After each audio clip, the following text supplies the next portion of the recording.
So ಇದ್ರ reality version ಗೊತ್ತಾಗಲಿ ನಮ್ಮ ಜನರಿಗೆ. ಏನಾಗತ್ತೆ ಒಬ್ಬ ಯೋಧ ಅಥವಾ ಒಬ್ಬ ಸಾಮಾನ್ಯ ಸೋಲ್ಜರ್ ಸತ್ತಾಗ ಆತನ ಫ್ಯಾಮಿಲಿ ಹೇಗೆ ಸಫರ್ ಆಗತ್ತೆ, ಇದು ಗೊತ್ತಾಗಬೇಕು ರಿಯಾಲಿಟಿ ಜನರಿಗೆ. ಸರ್ ಕೊನೆಯದಾಗಿ ನಾನು ಹೇಳೋದಾದ್ರೆ, ಅದು ಮೈಸೂರು ಮಹಾನಗರ ಪಾಲಿಕೆಯಲ್ಲೇ ಇದೆ. ಅಲ್ಲಿ ಕಾರ್ಪೊರೇಟರ್ ಒಬ್ಬರು ಇದ್ದಾರೆ, ಆ ಏರಿಯಾಕ್ಕೆ ಒಂದು ಕಾರ್ಪೊರೇಟರ್ ಅಂತ ಇದ್ದೇ ಇರ್ತಾರೆ ಮಹಾನಗರ ಪಾಲಿಕೆ ಅಂತ ಆದಮೇಲೆ. ಅದು ಹುತಾತ್ಮ ಯೋಧ, ಏನೋ ಬೇರೆ ಎಲ್ಲೋ ಆಕ್ಸಿಡೆಂಟ್ಲಾಗಲಿ ಬೇರೆ ಏನು ಸತ್ತಿದ್ದಲ್ಲ. ಅದನ್ನು ಮೈಸೂರು ಮಹಾನಗರ ಪಾಲಿಕೆನೇ ಒಂದು ಫ್ಲಾಗ್ ಹಾರಿಸಲಿ ಆಗಸ್ಟ್ 15 ಜನವರಿ 26 ಅಂತ ನಾನು ಕೇಳ್ಕೊತೀನಿ ಸರ್, ಅಷ್ಟೇ. ಇನ್ನೇನು ಅವರೇ ಫ್ಲಾಗ್, ಯಾಕೆಂದರೆ ಅದೊಂದು ಇದು ನಿಮ್ಗೆ ಗೊತ್ತಿದ್ದಾಗೆ ನನ್ನ ಸ್ವಂತ ಅಲ್ಲ ಅದು. ಈಗ ನನ್ನನ್ನು ನಾನೇ ಮಾಡಿದ್ರೆ ಅದಕ್ಕೆ ವ್ಯಾಲ್ಯೂ ಇರಲ್ಲ. ಇನ್ನೊಂದು ಯಾವ್ದಾದ್ರು ಫೋಟೋ ಇದ್ರೆ ಹಾಕೊಳ್ಳಿ ಬೇಕಾರೆ ಹುತಾತ್ಮ ಸರ್ ರಾಮದಾಸ್ ಸರ್ 2 ವರ್ಷದಿಂದ ಕಾರ್ಗಿಲ್ ವಿಜಯೋತ್ಸವಕ್ಕೆ ರಾಮದಾಸ್ ಬಂದಿದ್ರು ಪಾರ್ಕಿಗೆ.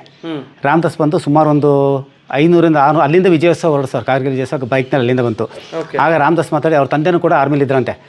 ಇವತ್ತಿಂದ ಈ ಪಾರ್ಕ್ನ ಕಾರ್ಗಿಲ್ ಪಾರ್ಕಿಗೆ ಪರಿವರ್ತನೆ ಮಾಡ್ತೀನಿ, 1 ಕೋಟಿ ರೂಪಾಯಿ ಖರ್ಚು ಮಾಡ್ತೀನಿ ಅಂತ ಪುಂಗಿದಾಸ ಹೇಳ್ಬಿಟ್ಟು ಹೋದ.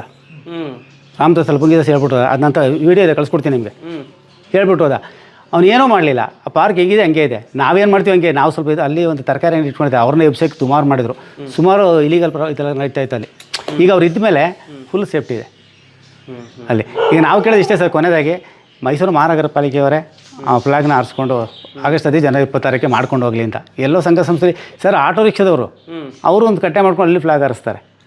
ಆಟೋ ರಿಕ್ಷಾದವರು ಕೆಲವು ಲೇಔಟಲ್ಲಿ ಏನಿಲ್ಲ, ಒಂದು ಲೇಔಟಲ್ಲಿ ಪಾರ್ಕ್ ಮಾಡ್ಬಿಟ್ಟು ಅಲ್ಲೊಂದು ಫ್ಲಾಗ್ ಹಾಕ್ಬಿಟ್ರೆ ಸೀನಿಯರ್ಸ್ ಎಲ್ಲ ಬಂದು ಹಾರಿಸ್ತಾರೆ.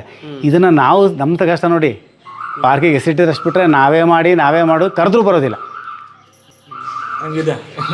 ನಮ್ಮ ಪರಿಸ್ಥಿತಿ. ಜಾಬ್ ಸರ್ ಜಾಬು 40 ವರ್ಷ ಆಯಿತು. ಈಗಲೂ ಏನಾದರೂ ಡಿ ಗ್ರೂಪ್ ಕೊಟ್ಟರು ಮಾಡ್ತಾರೆ ಸರ್. ಡಿ ಗ್ರೂಪ್ ಅಂದ್ರೆ ಗೊತ್ತಲ್ಲ, ಗೊತ್ತು. ಅದಕ್ಕೂ ಆದರೂ ಮಾಡ್ತಾರೆ ಸರ್. ಬಟ್ ಒಂದು ಕೆಲಸ ಬೇಕು ನಿಮ್ಮ ಫ್ಯಾಮಿಲಿ ಸಸ್ಟೈನಬಿಲಿಟಿ ಹೇಗೆ ಹಂಗಾದ್ರೆ? ಪೆನ್ಷನ್ ಬಿಟ್ಟರೆ ಸರ್, ನಂದು ಪೆನ್ಷನ್ ಇದೆ.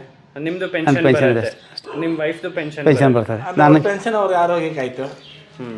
ಅವ್ರಿಗೆ ಹೈ ಶುಗರ್ ಇದೆ, 3 ಟೈಮ್ ಇಂಜೆಕ್ಷನ್ ತೊಗೊಳ್ತಾರೆ. ಈ ಮಗ ಸತ್ಮೇಲೆ ಅಂತೂ ಹೈ ಶುಗರ್, 3 ಟೈಮ್ ಇಂಜೆಕ್ಷನ್ ತೊಗೊಳ್ತಾರೆ. ಈಗ ನಾವು ಅವ್ರೇನೂ ಕೇಳೋದಿಲ್ಲ. ಈಗ ನನಗೊಂದು 35,000 ಪೆನ್ಷನ್ ಬರ್ತದೆ.